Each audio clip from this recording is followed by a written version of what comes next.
So when they want to talk about a relaunch for the classic, the one that's there now, they actually experimented with different boxes, different shapes, different colors, but eventually they settled, let's not change a legend, let's maintain a legend as it was, and so they kept the same basic look, although there are changes which I'll point out to you very quickly. Same look, same structure, even the grill looks the same. Okay. So these are the specs of the new one. Okay, 3-way bookshelf, 12-inch Aqua Plus coated pure cone woofer, 1-inch pure titanium diaphragm. Oh, you can see all there. So, okay. But these specs are readily available online, so I won't go through all that. I want to share with you some shots of the factory where this comes from. Okay, it's a very famous place in the JBL world called the Northridge Engineering Facility in California. Okay. So here's some of the shots there, and on the second slide you see a bit more of the facilities there. They actually have 5 anechoic chambers, and apparently some manufacturers can't even afford to have one. Correct. Yeah. Very expensive. You've got large format arenas, all sorts of labs and testing labs, and 7 listening rooms. So it's a huge manufacturing facility in the US, where all this comes from.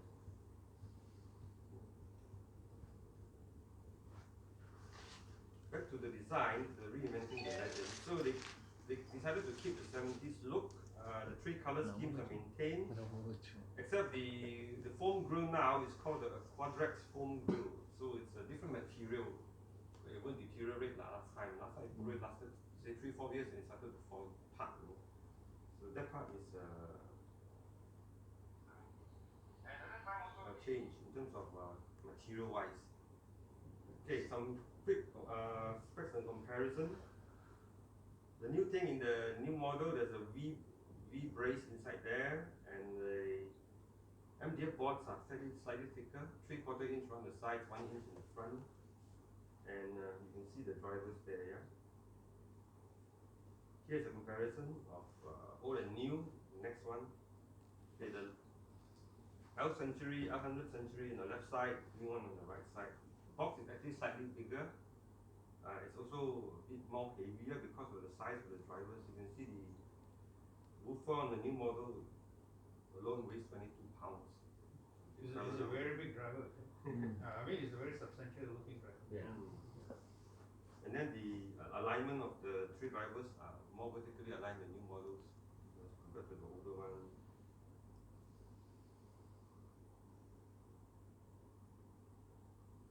Is that? A very substantial driver. Very big. So vertically aligning it improves the imagery. Okay? And also the port, yeah, it's a large dual flat port, which is bigger and more efficient compared to the older one. Okay. Tony, could you talk a bit about why the drivers are not aligned centrally? Instead, why are they offset? And because they're offset, both there's no mirror image of the speakers, isn't it? Well, I think they wanted to align vertically, which is the best they can do in this circumstance. They also had to allow space for the larger flare port, and also the tone controls up there, the signature JBL tone control for the high frequency and mid levels. Okay, so look, they could have aligned the speakers centrally, but which means that to also accommodate this port, they will have to enlarge the box itself. What James says actually, these 2 drivers line up center to this. Yeah, they could have done that. Need to move out. Which means they are having a bigger box. That's what it meant. And secondly, why they did, if they actually do that, that means basically you can have a mirror image, or there's not mirror image, it's just, and they didn't want to put these huge one-side speakers into a box, single box.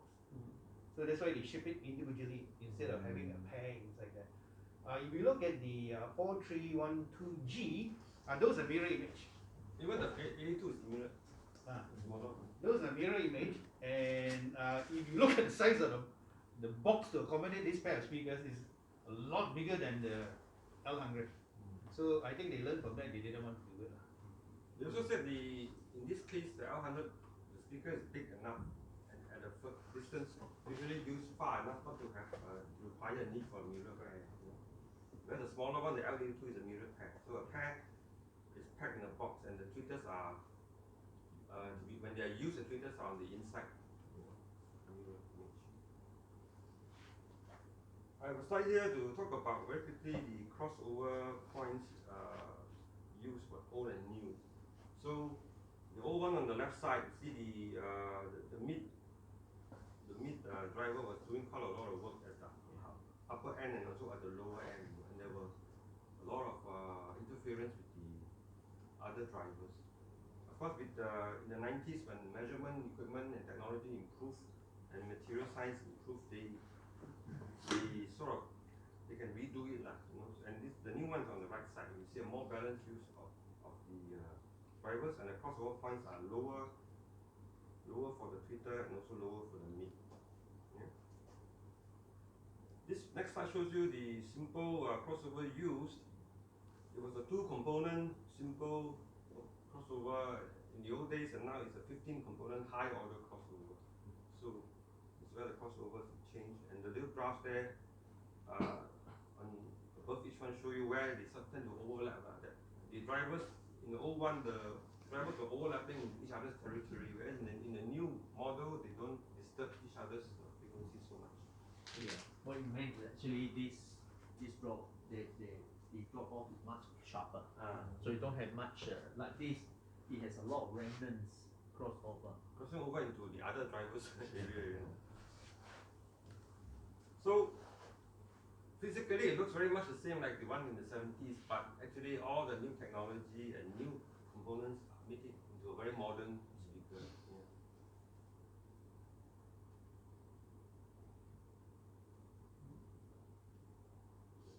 That's power handling. Oh, sorry, that's power handling side. Okay.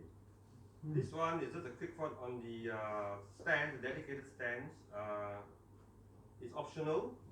It doesn't come with the box, and it tips the speaker slightly so that it reaches an ear height of about 3 feet. Yeah. It can't be shorter than 8 feet. Yeah. So suggested distance 8 feet, and with that angled stand, your ear level, the tweeter should reach your ear level about 3 feet high. And then you need to have a long hair. Like you Hey, but why is it must be an angle? Because it's low. Because very low. No, I understand, but yeah, I mean, If your stand you can be can higher. actually, you Yeah, can that's right. actually Can have shoot these speakers upwards. not angled, you actually raise the stand. So it's a visual thing, basically. Partly because you see when you sit down our ear level economics of the chair with human seats, right? 36 is more or less is our ear level when Yeah. you seated. On the sofa, yeah. And this angle tilted in such a way such an 2 inch, you with 8 feet, this is critical. Then you get this beaming exactly time with the ear level. So all that drivers, then the sound mix is perfect at point of sampling, 8 feet.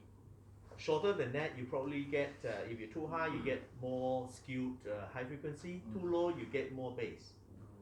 But seriously, the main consideration why they actually do a small short stand and also angle it is purely aesthetic.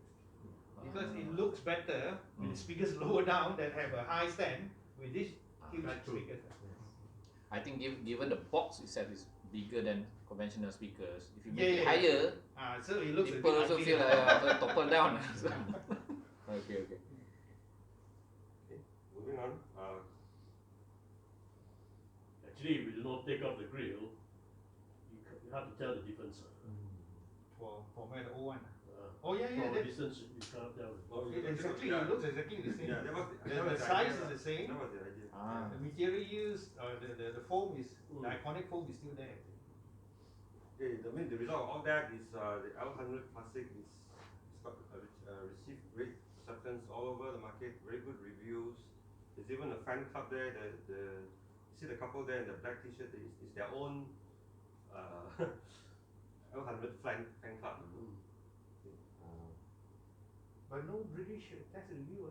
Oh, go. No. What hi-fi? What hi-fi? What hi-fi? Yeah. Gives everybody 5 stars. So This morning I found this in my notification box. This is the ear.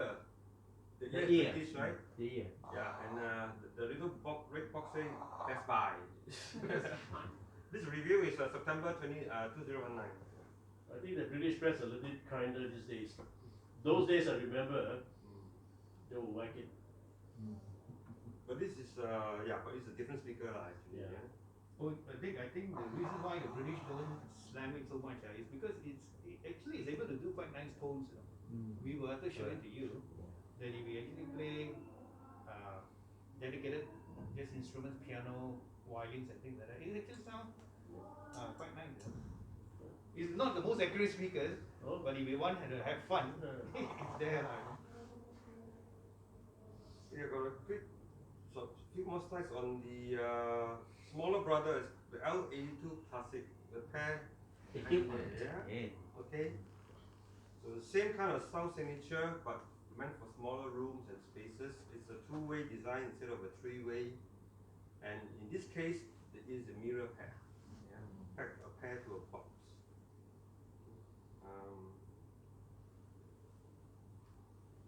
Some specs there, still genuine walnut veneer. Okay. Power handling is between 25 to 125 watts.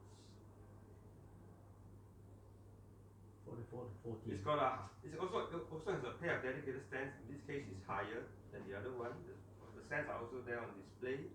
And these stands actually work with the 100 as well. If you're sitting very far away, that's what they say. If you're sitting like 15 or more feet away, and those are not going to do a good job enough for you, can use the higher stands for the L100.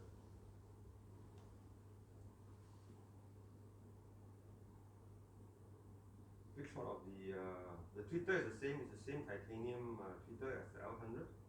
It also has control for the high frequency adjustment, and because it's two-way, there's no more control for the mid. Let's see the crossover point there. You can see the mirror pair picture here. Yeah, both tweeters are on the inside of the speaker. Also in the three favorite colors, let's stand there.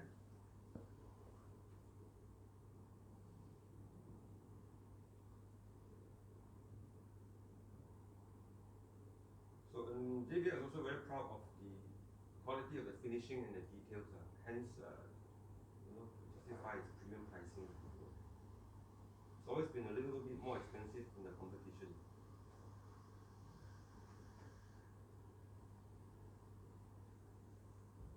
So, end result of the L100 and L82, oval craftsmanship with a modern sound. Okay, it may have a heritage of guitar-based rock and roll and all that, but the new model plays all genres, not just hard rock. Okay, so you don't have the impression that this speaker is only good for hard rock. It's not the case anymore. Okay, now at this point, what is normally said, and now a little word from our sponsor, but in this case from our manufacturer. Short video, let's hear it from JBL. Okay, about this speaker, why they did it. Is the TV volume on? Is the TV volume? Set it 50 or 50.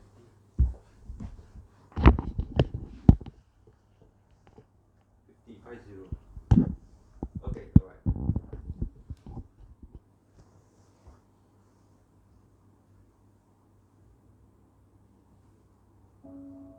It's about 4 minutes. Oh, very long.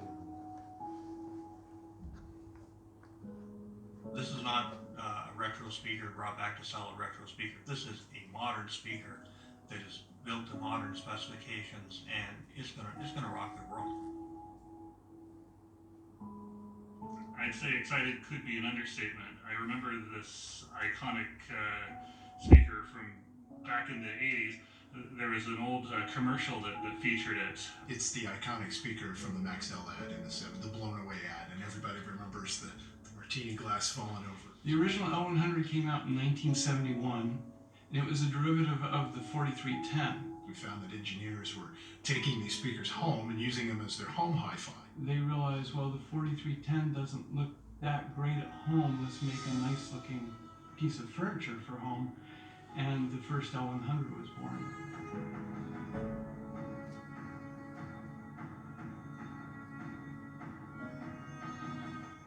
I'm always kind of skeptical when we try to bring back classics or do reissues of them, but I think in this case they did a very good job. And behind the orange grill, it's all modern and there's nothing embarrassing about the sound. It sounds great. This was a product that has so much heritage, and JBL is all about the heritage, and it's a product people want. They love this stuff. We previewed the speaker back in January at CES, and the response was overwhelmingly positive. The stories that people have about the speaker, the love affair, the romance around it, and some people were just like, yes, wow, I love it. It was that type of response almost every single time. Going, man, this sounds great. So we were able to take this really favorite speaker by a generation of people, and now that we figured this is a great time to re-release it, but with an update of its acoustic technology. The development team that worked on the L100 was a pretty broad swath of people from the product standpoint. Actually, the chief engineer for this particular project is one that had worked on the L100 T3 back in the day, and our industrial design team really had a lot of fun digging back into what we had done historically, but how do you do a modern take on that without really losing a lot of the identity that the product had and a lot of the factors that make it so instantly recognizable to people. It's one of the few models that when you think JBL, most people think L100. They may not know what it's called, but most people remember the grill. Whereas the new version grill has dyed plastic, so the color is actually part of the plastic. There are no solvents involved, and this grill will last longer. The cabinet has a new V-brace, which we've used in much more expensive models in the line, but where we've really improved it is in the high frequency tweeter area. We're using a real dome tweeter that's titanium with a soft surround, and also in the woofer area, but the network is completely different. And we've had people come in and listen to it that used to sell the old L100 and say, oh my God, this image is way better. We're seeing a lot of the people that maybe dreamed about buying the speaker when they were in their youth and knew about it. Maybe their dad had a pair, maybe their best friend's dad had a pair. Well, now they can get a pair, and they're going, oh, I want that speaker. I remember that speaker, and I want a pair, and wow, it sounds really amazing. I remember seeing the original L100 in Pacific Stereo when I was a kid. I never thought I'd actually do a new one. The human emotion. Yes, yes. Hang on. This is the last part. Remember this ad that said the iconic Maxell. one? Oh. I want to share this ad with you guys. This nice ad. Look at 30 seconds. The classic Maxell tape ad. Yeah.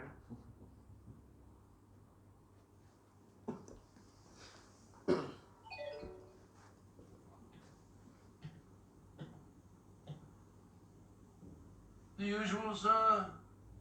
Please. Even after 500 plays, our high-fidelity tape still delivers high fidelity.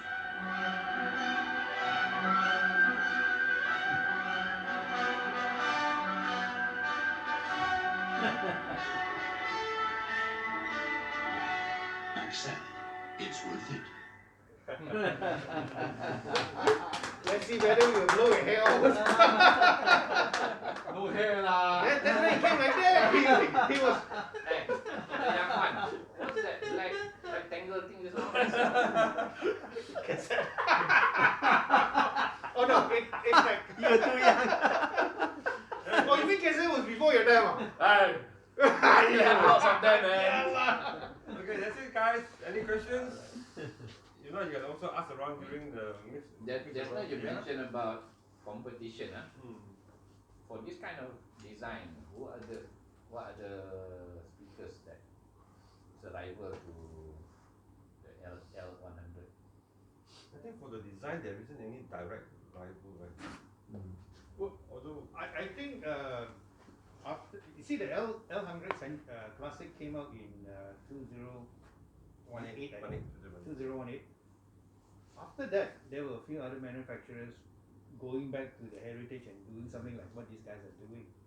But I think in terms of volume of sale, these guys are doing that. I mean, I can tell you, Klipsch has something like that. Heresy, right? The Heresy. Because the Heresy 3 and earlier didn't sound very good, but when they do I the think 4, I think they generally the industry, the old guys industry, right? They're going back. Yeah. You look at Yamaha with the new M1 look like they were made 40 years ago, right? That's why things like Luxmans I think are so much in the demand now because it gives them the. There's something about the kind of aesthetics that will stay with you forever. Yeah. Like this. Not only that, actually, we know that JBL is going to come out with something like that, an M like that with knobs, with toggle switches and things like that.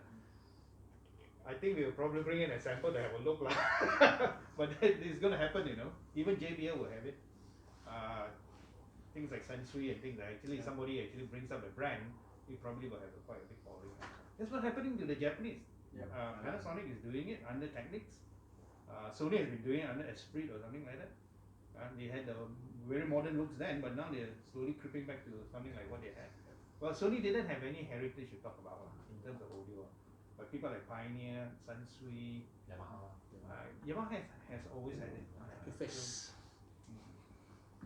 Now, British one also has some new releases like Redford League M. Correct. Yes. League is re-released, yeah. Yes, that's right. Okay. Any other questions?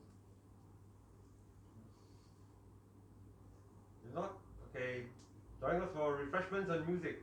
Let it roll. Joe, your show. See, they put on the carpet, isn't it?